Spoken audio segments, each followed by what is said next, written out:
नमस्कार दोस्तों। मैं हिम्मत सेठ एक बार फिर आपके सामने उपस्थित हूँ एक नए विषय को लेकर। दोस्तों, आज हम बात करेंगे कश्मीर की। और कश्मीर की इसलिए बात कर रहे हैं कि आज के भास्कर, दैनिक भास्कर में एक खबर छपी है कि दो सत्ताएं वहाँ पर है और उसकी वजह से वहाँ पर कुछ काम नहीं हो रहा है और बड़ा अजीबोगरीब स्थिति बन गई है। दोस्तों, ये तो आप सब जानते ही हैं कि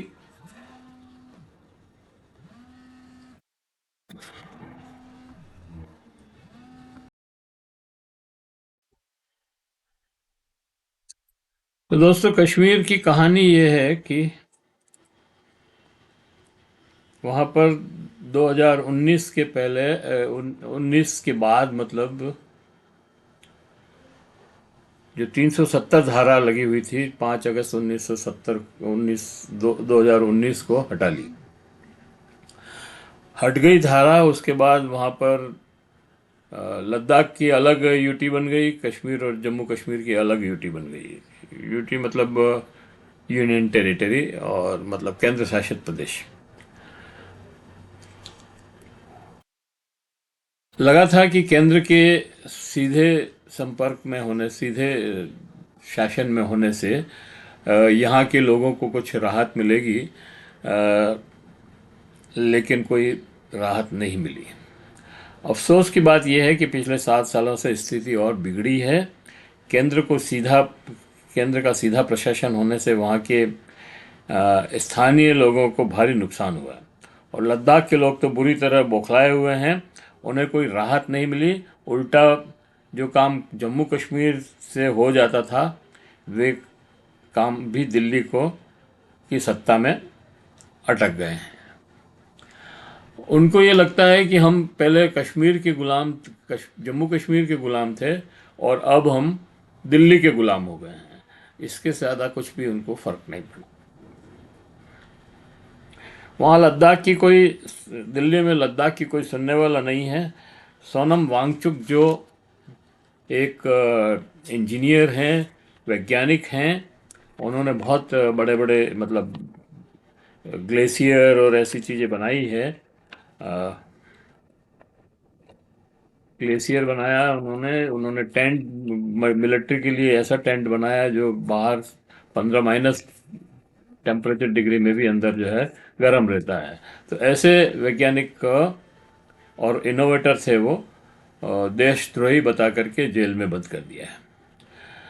उनका कसूर इतना है कि उन्होंने केंद्र की सत्ता के सामने खड़े होकर लद्दाख की जनता की वाजिब मांगे उठाई। वे मांगे जो भारतीय जनता पार्टी ने लद्दाख को केंद्र प्रशासन में से पह, से पहले और चुनाव में अपने घोषणा पत्र में देने की का वादा किया था, जैसे 6 शेड्यूल, लेकिन नहीं दी। सोनम वांगचुक ने उन मांगों को अनशन, सत्याग्रह और पद यात्रा के माध्यम से उठाया। ये कोई देशद्रोही के निशान नहीं है, न ये आतंकवादियों के निशान है। जो आतंकवादी कभी पद यात्रा नहीं करेगा, न वो अनशन करेगा, न धरना प्रदर्शन करेगा, न सत्याग्रह करेगा। वो तो सीधा बंदूक चलाएगा। तो उन्होंने पूरे गांधी जी के पैटर्न पर सत्याग्रह किया, अनशन किया और पदयात्रा की। मतलब कारगिल से अ, दिल्ली तक पदयात्रा की, और दिल्ली में जब वो राजघाट पे जाने वाले थे उसके पहले उनको गिरफ्तार कर लिया गया। और इसी तरह से मतलब अभी जो उन्होंने 23-35 दिन का अनशन था उनका, वो 12-13 दिन हुए थे और वहाँ पर कोई हिंसा हो गई। उसकी वजह से उन्होंने अनशन तोड़ दिया और उस हिंसा की निंदा की। लेकिन केंद्र सरकार ने उस हिंसा को आधार बना करके उनको जेल में बंद कर दिया और उन्होंने उनको देशद्रोही बता दिया। जबकि थोड़े समय पहले उन्होंने सोनम वांगचुक को सरकार ने सम्मानित किया था। और सरकार जब सम्मानित करती है तो पहले उसकी सारा रिकॉर्ड देखती है, उसके पास्ट हिस्ट्री देखती है कि इसका कोई काम ऐसा तो नहीं है जो अ, अनैतिक हो, देशद्रोही हो, देश के साथ गद्दारी की हो। ऐसा कोई उसके पास, उनके पास कोई कारण नहीं था कि उसको जेल में डाला जाए। लेकिन केंद्र की सत्ता है, भारतीय जनता पार्टी की सत्ता है, तो कुछ भी कर सकती है।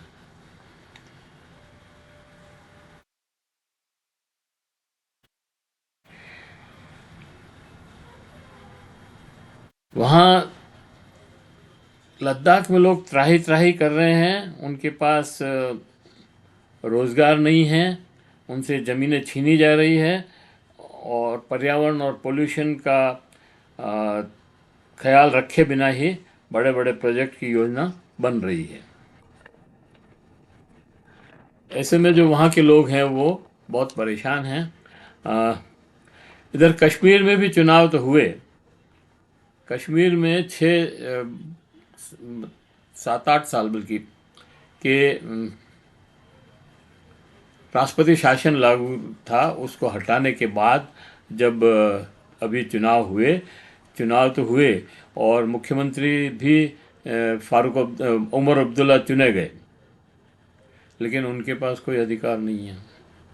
सारे अधिकार उपराज्यपाल के पास निहित है, और जैसे कि भाजपा के राज्यपालों को निर्देश है कि विपक्ष की पार्टी की सरकारों को चलने मत दो, वो बिल पास करे तो अपने पास रख लो, उस पर बैठ जाओ, और हाई कोर्ट या सुप्रीम कोर्ट कोई जजमेंट करे तो उसका उल्टा असर पड़ा है।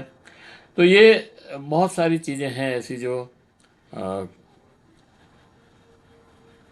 वही काम जो दिल्ली में के उपराज्यपाल अरविंद केजरीवाल की सरकार के साथ कर रहे थे, उसको पैरालाइज करने का काम कर रहे थे, उस सरकार को चलने नहीं दे रहे थे और टकराव के मूड में थे, वैसा ही कश्मीर में मनोज सिन्हा और उमर अब्दुल्ला के बीच में टकराव चल रहा है।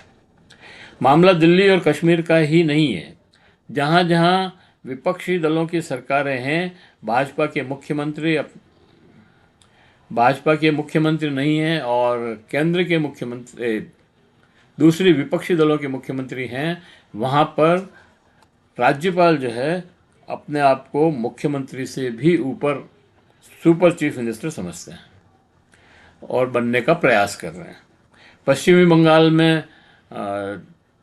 आपने देखा ही, धनखड़ साहब ने कैसे अ, ममता बनर्जी को परेशान किया।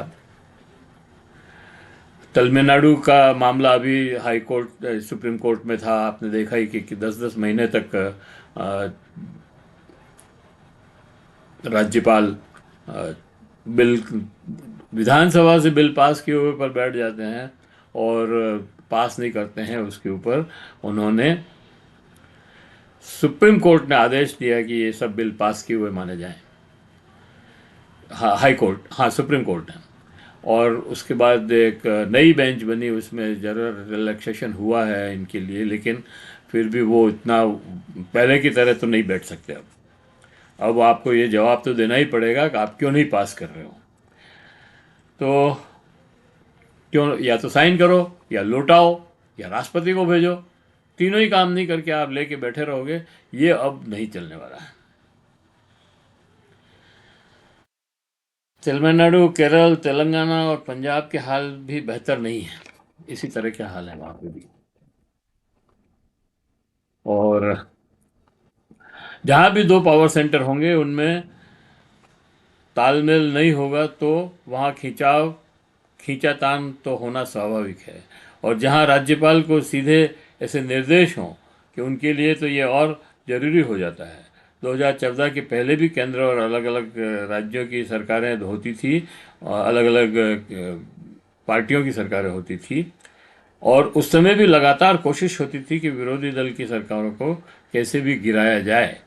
लेकिन भौमई केस के बाद यह गतिविधियां रुक गई। लेकिन भारतीय जनता पार्टी तो सर की सरकारें बिना विपक्ष के चलाने का संकल्प लेकर आई है, और विशेष रूप से 2014 के बाद तो भाजपा विपक्ष को बिल्कुल देखना ही नहीं चाहती। मजबूत लोकतंत्र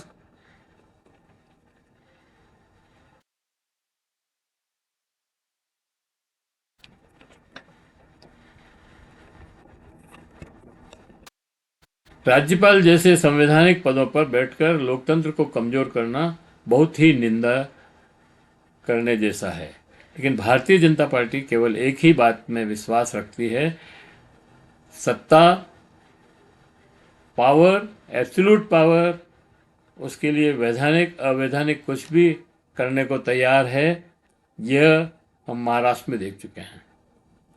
सुप्रीम कोर्ट के मुख्य न्यायाधीश ने कहा कि महाराष्ट्र की सरकार एक अवैध सरकार है। भाजपा पर तनिक भी इसका असर नहीं हुआ। अगर अनैतिक है तो है, अवैधानिक है तो है, हम तो सत्ता में बैठेंगे जब तक कि उनको कोई धक्का मार के नहीं हटा दे। कश्मीर में हम देख रहे हैं, उपराज्यपाल चुने हुए मुख्यमंत्री को लकवाग्रस्त बना रहा है।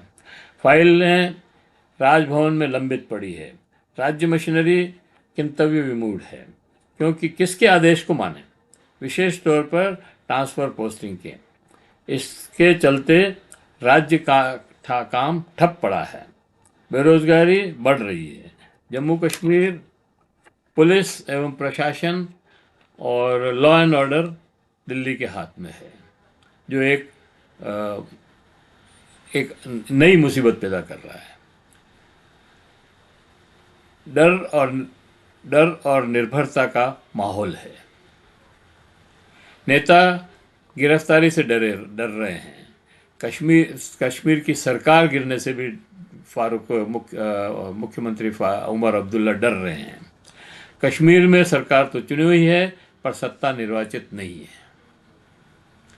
जम्मू कश्मीर में चुनाव तो हुए, लेकिन शासन दिल्ली से ही चल रहा है। स्थानीय चुने हुए नेताओं के पास सत्ता के कोई अधिकार नहीं है, और यही सच है।